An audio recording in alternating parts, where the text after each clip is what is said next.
아마 주말 사이 그리고 지난주에 워낙 시장이 흔들릴 때에도 이 키워드에 굉장히 많이 주목을 하셨을 거예요. 잭슨홀 미팅. 과연 어떤 자리길래 시장을 좀 달래줄 수 있을지. 신기수 전문가님, 이 잭슨홀 미팅이 어떤 심포지엄인가요? 예, 근데 이제 질문이 이제 잭슨홀 미팅이 시장에 어떤 이제 그 장단기 금리 차이에 영향을 미친다. 이제 이렇게 그렇게 미칩니까? 이렇게 질문이잖아요. 근데 네. 이제 그렇지는 않는 것 같아요.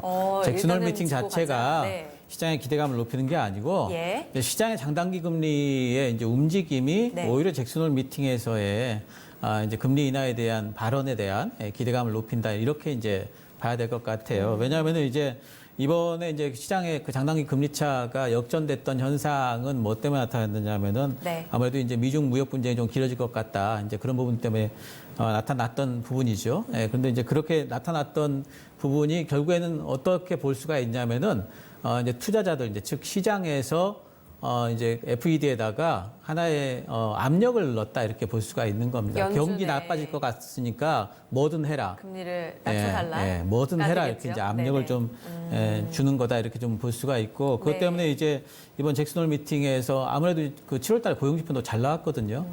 그래서 이번에 만약에 이제 장단기 금리차가 역전 이런 이벤트가 발생이 안 됐었다면은 네. 그러면 파월 입장에서 7월 고용지표는 잘 나왔는데 추가 금리 인하에 대한 말을 하기가 또 애매한 부분이 또 있었을 거예요. 그렇죠. 또 이제 7월에도 이미 선제적 예. 금리 인하고 우리는 그렇죠. 장기 사이클이 아니다라고 얘기를 했잖아요. 그리고 또 이제 그런데 이제 또 이제 그 정부에서는 또 압력을 또 넣고 그렇죠. 있고. 네.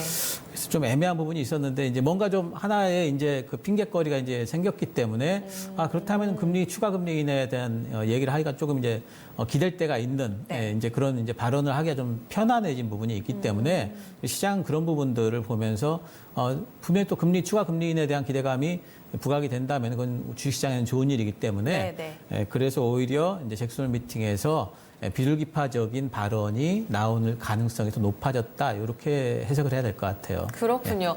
시장이 일단 원하는 그림으로 이렇게 그려가는 그런 해석인데 김윤태 전문가님 어떤가요? 그러면 잭슨홀 미팅에서는 일단 비둘기파적인 시그널을 보내줄 거고 그럼 시장이 좀 살아날 수 있다 이렇게도 볼 수 있는 거예요? 자, 이제 연준에서도요, 사실상 거의 대부분이 그동안은 반대를 네. 했었어요. 트럼프에 대항을 했었지만 지금은 절반 이상이 트럼프 쪽으로 돌아섰다고 얘기가 나옵니다. 미국에서도. 금리 인하 쪽이요? 네, 결국? 금리 인하에 관해서는. 아, 근데 이게 지난번에 일단 1차적으로 금리 인하를 했기 때문에 추가로 없다고 할 수는 없지만 자, 이게 미국만 하는 게 아니지 않습니까? 이 나라에 가장 중요한 건 파트너가 누가? ECB 총재가 와요. 유럽 쪽에. 유럽 중앙은행 총재가 오고 네. 각국의 대표들이 다 옵니다. 경제정책 논하러 이제 다들 다 옵니다. 수장들이 그러니까 오는 여기서 거죠. 미국 혼자만의 결정이 아니단 말이에요. 미국의 금리 인하 결정은 전 세계에 영향을 주기 때문에 각국 총재들이 의사발전을 합니다. 한국은 불행하게 이번에 안 가요.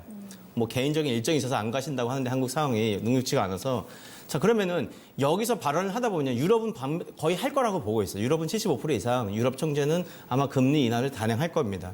지금도 낮은데 추가적으로 할 수밖에 없어요. 미중 간의 싸움이 후폭풍이 네. 당장은 하지만 누적돼서 유럽으로 오기 때문에 선별적으로 유럽은 갈 겁니다. 그러면은 미국도 마찬가지 연준에서 이번에 할 거라고 기대하시는 분도 있지만 안 해도 솔직히 그건 어차피 안 할 건데 하면은 효과가 큰 거고 안 할 경우도 크게 그 메리트가 부정적인 요소는 없을 것 같아요. 근데 다시 한번 연준에까지 이달 말까지 시간이 있지만 그 안에 어떤 발언이 나오냐가 중요한 겁니다.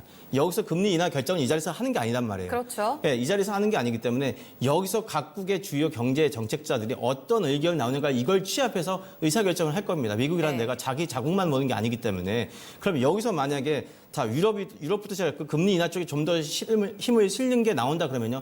트럼프냐 반드시 이걸 가지고 푸시할 겁니다. 연준 위원들도요.